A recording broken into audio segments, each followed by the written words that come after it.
2021. ¿Qué medidas se están tomando? ¿Qué evaluaciones se están desarrollando por parte de la defensa de Toledo Manrique? Se lo consultamos al doctor Su. ¿Qué tal? Muy buenos días.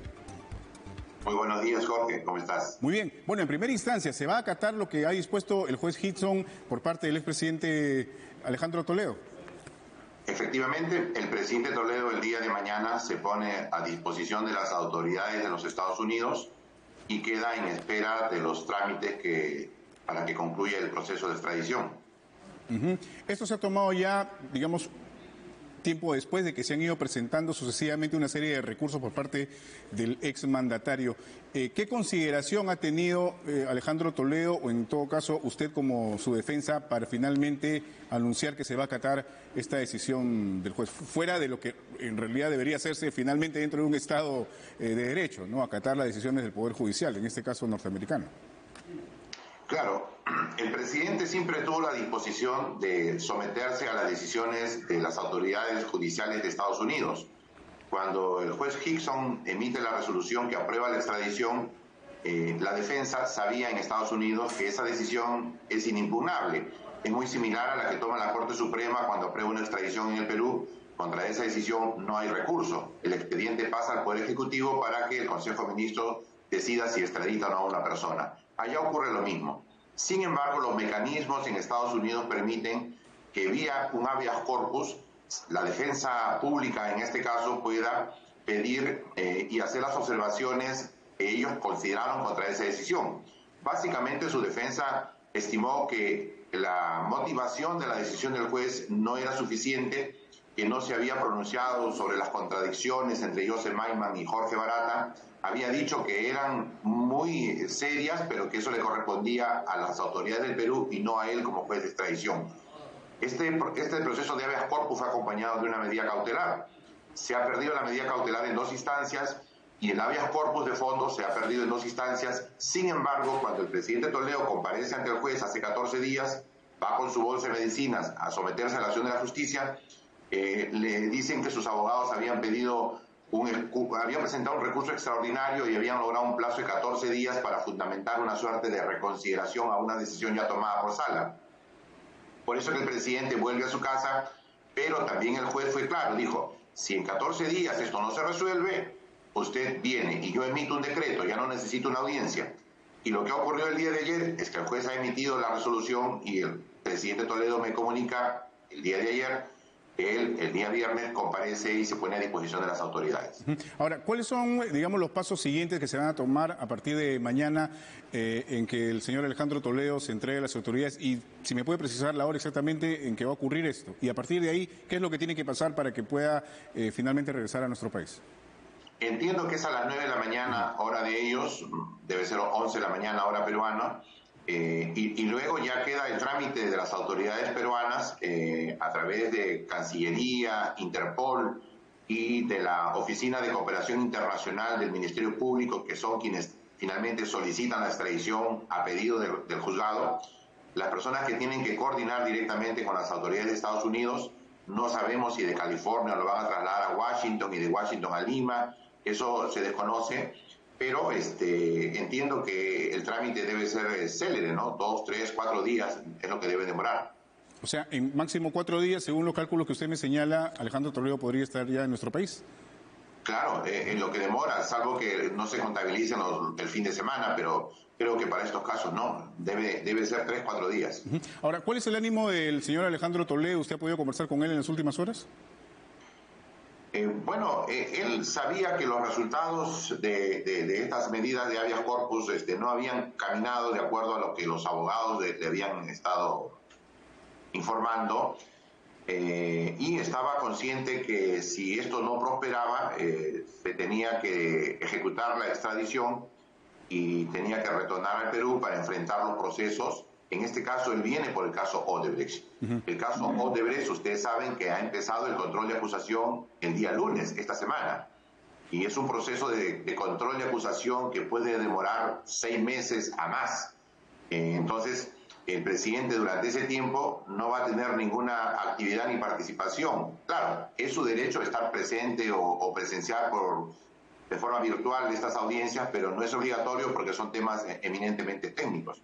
Entonces, Él viene y tendrá que esperar pues que se tomen las decisiones culminado el control de acusación. Sin duda, y como usted señala, el control de acusación es un proceso que puede, en una etapa, digamos, mínima, durar 6 meses, pero por ejemplo en el caso del expresidente Ollantumala se ha iniciado recién después de 2 años, ha tomado 2 años aproximadamente. Ese tiempo obviamente tendría que Alejandro Toledo pasarlo ya en prisión. Claro, lo que pasa es que a diferencia de los dos casos emblemáticos, el caso de la señora Keiko Fujimori y del señor Ollantumala, en esos procesos hay más de 15 acusados, ¿no? Incluso mucho más, 30, 35, 40 acusados. En el caso Odebrecht, curiosamente, había muchos acusados, muchos investigados, pero resulta que todos se han ido acogiendo a procesos de colaboración a efectos de lograr beneficios. Públicamente se sabe que Joseph Maiman y Jorge Barata aprobaron su proceso de extradición. Hay una persona que ha fallecido, un miembro del Comité de Proinversión. Ayer se ha aprobado su separación de procesos, corresponde. Pero hay otros procesados, acusados, que también se han acogido a procesos de colaboración porque han confesado que ellos han cometido delitos en diversos procesos de construcción en el Perú, no solamente en la Interoceánica Sur, sino en otros procesos. Y entonces resulta que ahora en el caso Odebrecht, para el que es traído el presidente Toledo, los que quedan como acusados es el presidente Toledo, el señor Tanó y 2 miembros del Comité de Proinversión. Y la responsabilidad civil de las empresas, porque la responsabilidad penal de las empresas la van a ver en otro proceso. Entonces, creo que eso va a influir en que este trámite sea mucho más célere que los anteriores que comentamos. Ahora, para que las personas que nos están viendo y no conozcan bien a detalle el tema del caso en el que involucra específicamente en este momento al expresidente Alejandro Toledo, estamos hablando del caso Odebrecht, por el cual se le acusa a Toledo Manrique de haber recibido aproximadamente $35 millones por parte de Odebrecht para que finalmente se favorezca a esta empresa en la licitación de la construcción de la carretera Interoceánica Sur. Así es.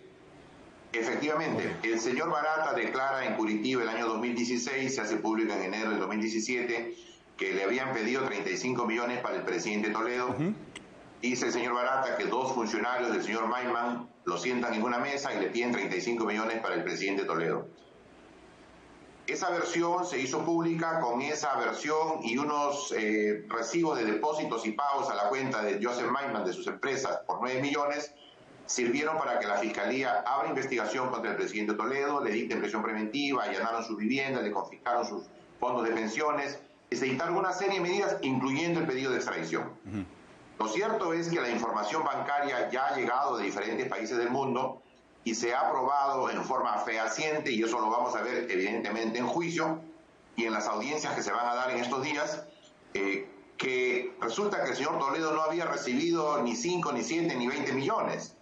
Que todo el dinero lo ha recibido el señor Maiman, lo ha gastado el señor Maiman, incluso le han descubierto que se había llevado $6.300.000 de Costa Rica y lo había gastado. Y se comprometió en devolverlo en cómodas cuotas cada 6 meses durante 17 semestres. Entonces, las evidencias demuestran que las versiones de Maiman y Barata, que incriminan solo en base a su testimonio, sin ninguna prueba. Lamentablemente el señor Maiman ya falleció, pero él en un primer momento señalaba precisamente que este dinero era de la coima que se había recibido por parte de Odebrecht al señor Toledo, ¿no? Y lo dijo públicamente en la audiencia de prueba anticipada que se realizó el 22 de enero del año 2020, lo dijo, pero como usted comprenderá, para condenar a una persona, en este caso al presidente Toledo, se necesita que ese testimonio esté corroborado, no basta el testimonio. Peor aún, cuando el señor Barata le preguntan, al señor Maiman le preguntan, ¿tiene usted alguna prueba de que Toledo le encargó? Dice, bueno, yo no tengo ninguna prueba, no tengo registros telefónicos, correos, nada. No tengo nada, todo fue verbal. Claro, pero sería demasiado inocente que en una transacción, triangulación de esta manera entre la empresa corrupta, el presunto corrompido y un intermediario de ambas partes tenga que escribir correos o mandar un mensaje o agradecer por los servicios prestados, ¿no? Estoy de acuerdo con usted. Sería muy ingenuo que el dueño del dinero, el funcionario público, le dé un tipo de instrucciones por escrito. Entonces tenemos que ir a la carga probatoria. Entonces tenemos que decir, a ver, ¿quién se quedó con el dinero? Ahora, la carga probatoria no tendría relación precisamente, estamos hablando del caso Odebrecht, pero no tendría relación con el caso de Ecoteva, que es un caso por el que se le está investigando el expresidente Alejandro Toledo, que producto, bueno, según la tesis, por lo menos a grandes rasgos de la Fiscalía, producto de la coima pagada por Odebrecht en el caso Interoceánica, se pagaron hipotecas que tienen que ver con las propiedades algunas propiedades del expresidente Alejandro Toledo, ¿o no? Claro, el señor Toledo declaró el año 2013 ante la Fiscalía que el señor Maiman le hace un préstamo para pagar las hipotecas de su casa de Camacho que compró el año 1997 y el señor Maiman el año 2012 le presta para el pago de hipotecas. Eso fue admitido por el presidente Toledo, eso fue admitido por el señor Maiman, pero lo que no conocía Toledo es que el origen de ese dinero venía de una ruta del dinero de los brasileños. Pero además, solamente ese pago de hipoteca es lo que existe y que todos ustedes conocen desde el año 2013. Sin embargo, los famosos 20 millones no existen. Todo el dinero ha sido gastado por el señor Maiman con sus personas que le han ayudado, y eso se ha probado, ¿no? O sea, los colaboradores de Maiman han cobrado sumas de dinero bastante elevadas injustificadamente. Muy bien. Doctor, muchísimas gracias por haber estado con nosotros, muy amable. Entonces, dentro de 4 días, si no aparece algún tipo de inconveniente adicional, Alejandro Toledo estaría en nuestro país. Así es. Muchas gracias. A usted, muy amable, que tenga buen día. Hemos conversado con el abogado del expresidente Alejandro Toledo.